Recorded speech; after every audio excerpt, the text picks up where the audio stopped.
Bien, entonces, transformador no ideal.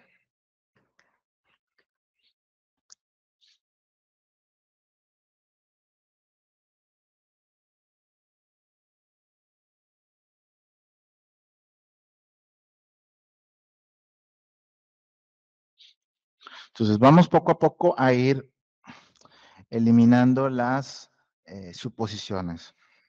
La primera que vamos a quitar es la resistencia del devanado. Vamos a marcarlo aquí así. Elementos a considerar ahora. ¿Por qué decimos que esto es una restricción que estamos quitando? Bueno, para empezar, cuando hablábamos del transformador ideal, pues decíamos, ok, yo tengo aquí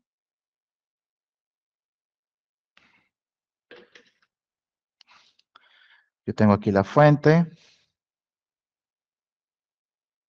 y esta fuente no hay pérdidas, y lo conecto directamente al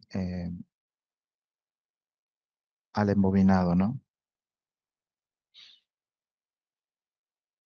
Va directamente así.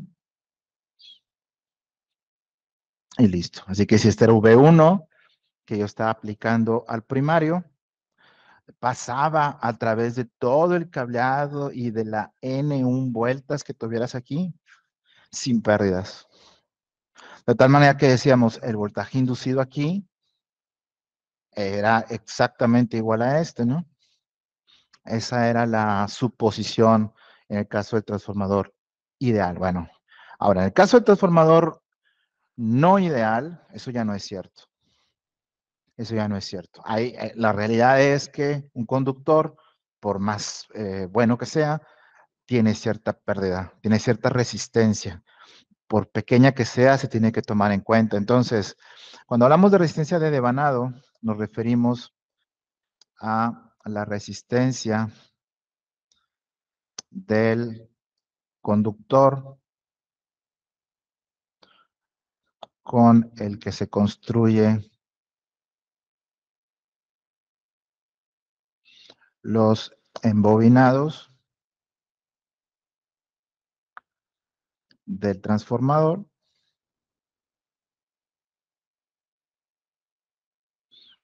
y que vamos a representar como R1 y R2. Entonces, quiere decir que en el primario, aquí, va a haber una R1 y en el secundario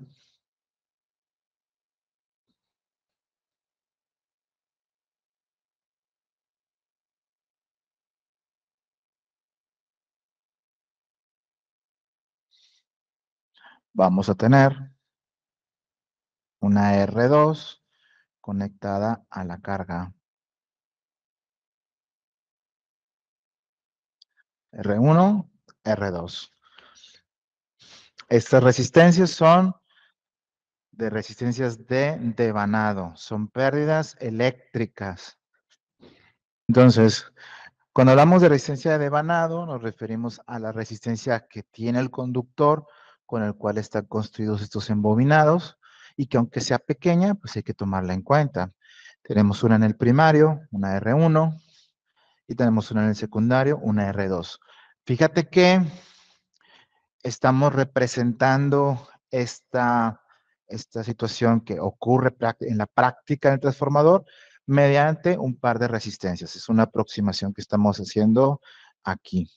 ¿Qué otro elemento comentamos que es parte de lo que decimos que es el transformador ideal?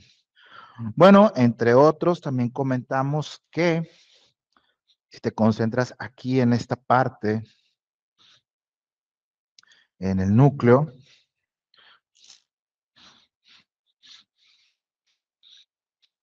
flujo de dispersión. Flujo de dispersión. ¿A qué nos referimos? Flujo de dispersión son las líneas de flujo magnético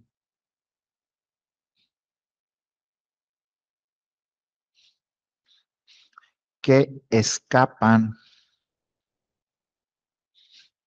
al núcleo ferromagnético.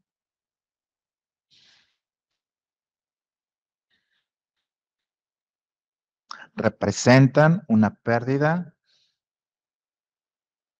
de energía.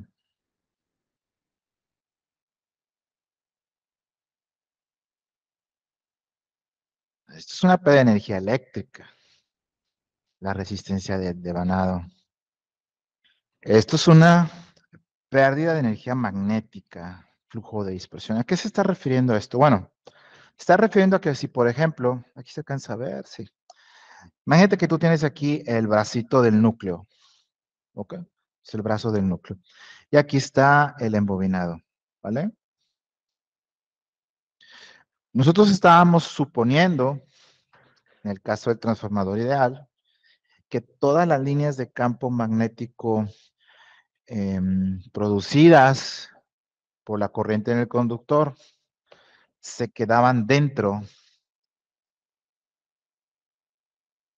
del núcleo, ¿cierto? Todas.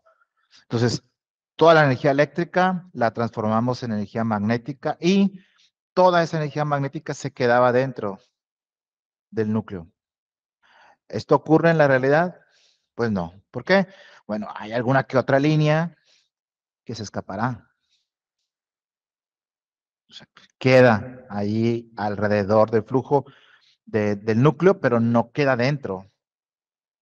Esas cuantas líneas, por pocas que sean, esas líneas que se escapan, son una pérdida, porque no logran quedarse dentro del núcleo y después convertirse en energía eléctrica. Entonces, esa es una pérdida. Y a estas líneas que se escapan del núcleo ferromagnético les llamamos flujo de dispersión. Es una pérdida también. Eso es una pérdida eléctrica, es una pérdida magnética. ¿Cómo podemos aproximar esta situación en el análisis de un circuito transformador? Bueno, la resistencia del devanado se aproxima con una resistencia aquí, en serie con la fuente o en serie con la carga. El flujo de dispersión se aproxima con un inductor en serie con esto. Esto quiere decir que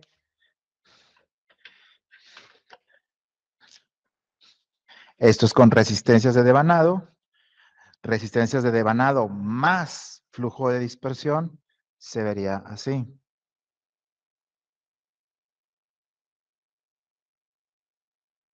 R1, XL1,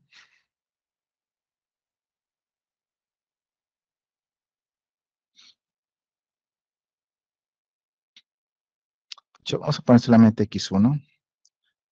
No, este está peor. X1. Sí. Ahora, este obviamente se toma como un número imaginario, ¿no? Así que sea J. Si este es el núcleo, entonces esto va a estar aquí. De esta forma. Entonces aquí sería V1. Vamos a tener aquí una corriente I1, que me va a inducir ahora aquí un voltaje E1. Y del lado del secundario, similar.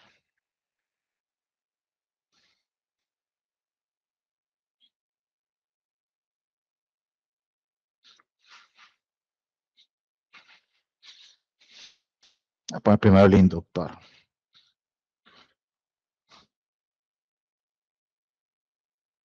X2, R2, la carga. Aquí se produce V2. Aquí se induce E2.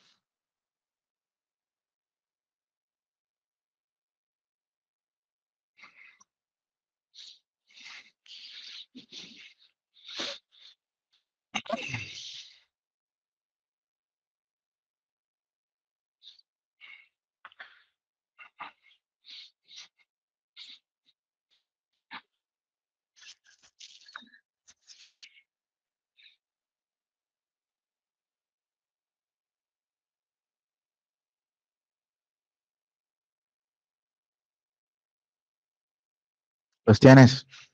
Entonces, vamos a recapitular un poquito y vamos ese es el circuito con el que vamos a practicar los siguientes días. Pero quiero que tengas bien claro por qué es este circuito y no el anterior. El anterior donde no teníamos ni la R1 ni nada, o sea, digamos que antes teníamos solamente así. Esto era ideal, ¿ok? ¿Por qué? Porque, bueno, de entrada, ¿qué decíamos? Pues de V1 a E1 no pasa nada, son exactamente iguales, magnitud y en fase. Y de este lado, el voltaje que se induce en el embobinado es exactamente igual a este, a V2. Entonces, E2 igual a V2. Ideal. Ahora, todavía no es el exacto, pero es más real. Vamos a ir poco a poco agregando cosas. Primero vamos a comenzar por desbloquear estos dos elementos. Resistencia del devanado y flujo de dispersión para poco a poco irle agregando complejidad y no así de jalón todo. ¿Ok? Vamos a irnos paso a pasito. Entonces, aquí estamos considerando dos elementos nuevos. Las R, que está aquí y acá, son resistencias de devanado. Representa la oposición del cable en el primario y la oposición del cable en el secundario. Obviamente, entre más vueltas tenga, pues más grande va a ser el valor de la resistencia. ¿Ok? Eso es lo que representa la R1 y la R2. Suele ser de valores pequeños. O sea, 1 ohm, 0.1 ohm, 0.01 ohm, valores pequeños, de acuerdo a la cantidad de vueltas que tenga. Esas son las R's. ¿Y qué onda con las X? Bueno, estas reactancias representan, aproximan el efecto de las líneas de campo que se escapan. ¿Ok? Las líneas de campo que se escapan aquí. Se coloca una del lado del primario para representar las que se nos escapan en el primario y se coloca otra del lado secundario para representar las líneas que se nos escapan de este lado. Ahora, ese circuito es más real que el otro.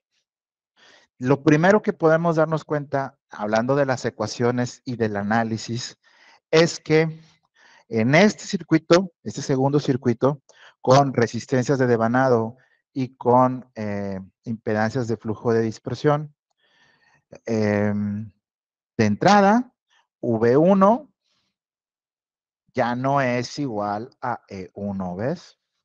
Ya no son iguales, porque de aquí a aquí hay pérdida de magnitud en la R y hay un cambio de fase con esto. Ya no son iguales ni en magnitud ni en fase. Hay aquí una diferencia. Así que ya no vamos a poder suponer que son iguales, vamos a tener que calcularlas. De V1 hay que calcular la E1. No son ya iguales, hay que tomar en cuenta el efecto de esto. Lo mismo va a pasar de este lado. E2 ya no es exactamente igual a V2. ¿Por qué? Porque aquí va a haber un cambio de magnitud y esto me va a generar un cambio de fase. Entonces, E2 ya no es igual al voltaje 2. Esto ya así nos va a dar mucho más trabajo que lo que hacíamos antes con el transformador ideal. ¿Cómo los vamos a calcular ahora entonces? Bueno, en el caso del transformador con resistencias de dispersión y con inductores de flujo, voy a moverlo un poquito más, ¿puedo? Sí.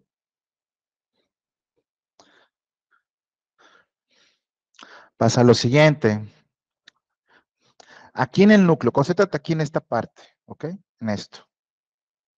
Tengo voltaje inducido en el primario, en el secundario. Aquí tengo cantidad de vueltas en el primario, cantidad de vueltas en el secundario. Entonces, sigue siendo cierto aquí, en esta partecita nada más, que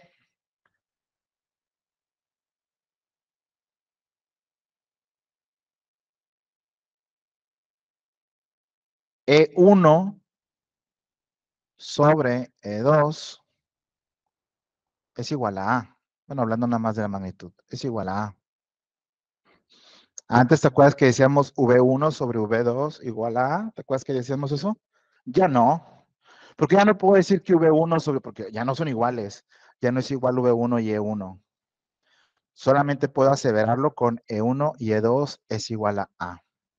Ahora, si aquí se genera una corriente I1 y acá se produce una corriente I2, en el caso de las corrientes que se generan aquí, en esta parte, pues sí es cierto que se cumple que I2 sobre I1 es igual a A. Esa ya la conocíamos. Sigue siendo cierto. ¿Por qué? Oh, la corriente es la misma en toda la malla. Aunque aparezcan esos elementos nuevos, la corriente es la misma en todos. Y, obviamente, la A sigue calculándose con la relación de vueltas. N1 sobre N2. Esto es lo que tenemos para ese transformador. ¿Ok? ¿Qué cambió? Pues solamente cambió que no podemos utilizar V1 sobre V2 igual a A. Ya no. ¿Por qué? Porque V1 va a tener pérdidas aquí y V2 va a tener pérdidas también acá. Ok, bueno, entonces, ¿cómo calculo V1 y V2? En parte ya lo practicamos el otro día cuando vimos lo de la línea de distribución con dos transformadores. Eso se va a calcular con mallas, ¿eh? Aquí, es decir, una malla 1 y acá una malla 2.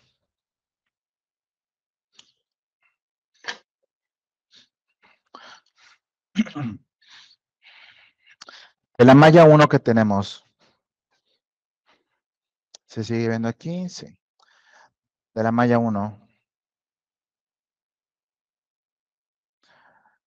la fuente, V1, menos la caída aquí en toda la impedancia, o sea, menos la caída de voltaje en, o sea, corriente 1 por esto y 1 por R1 más JX1 menos E1 es igual a 0. ¿Lo ves? Es la malla simplemente. V1 menos la caída en estos dos menos E1 es igual a 0. De ahí podemos despejar pues V1 o E1, la que necesitamos. Y algo similar pasa con la malla 2.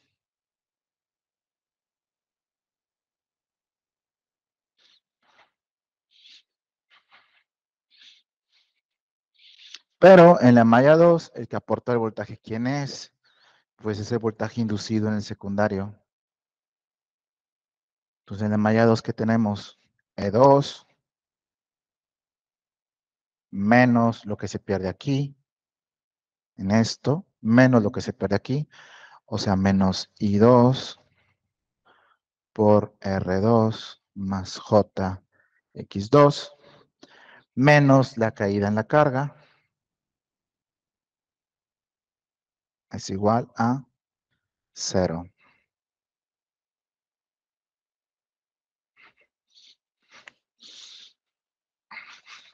No hay necesidad de aprendernos las de memoria, es una malla, ¿no? Simplemente es una malla.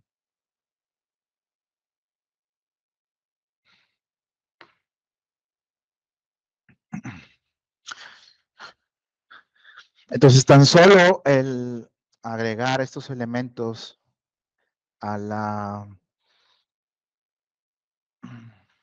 al transformador del ideal a esto nos permite darnos cuenta que pues empiezan a aparecer diferencias importantes en el transformador. Además, Puesto que tenemos pérdidas de potencia aquí en este elemento y en este elemento. Entonces la potencia de entrada ya no es igual que la potencia de salida, como si ocurría acá, en el ideal. Potencia de entrada era igual a potencia de aquí ya no. Y si ya no es igual, entonces aparece el concepto de la eficiencia. La eficiencia, que se denota con la letra eta, es una N así con una colita larga, eta, eficiencia, pues se calcula con PO, la potencia de salida, sobre la potencia de entrada. Si se quiere representar como porcentaje, pues se multiplica por 100. Realmente esto es así, o porcentaje de eficiencia es PO sobre PI por 100.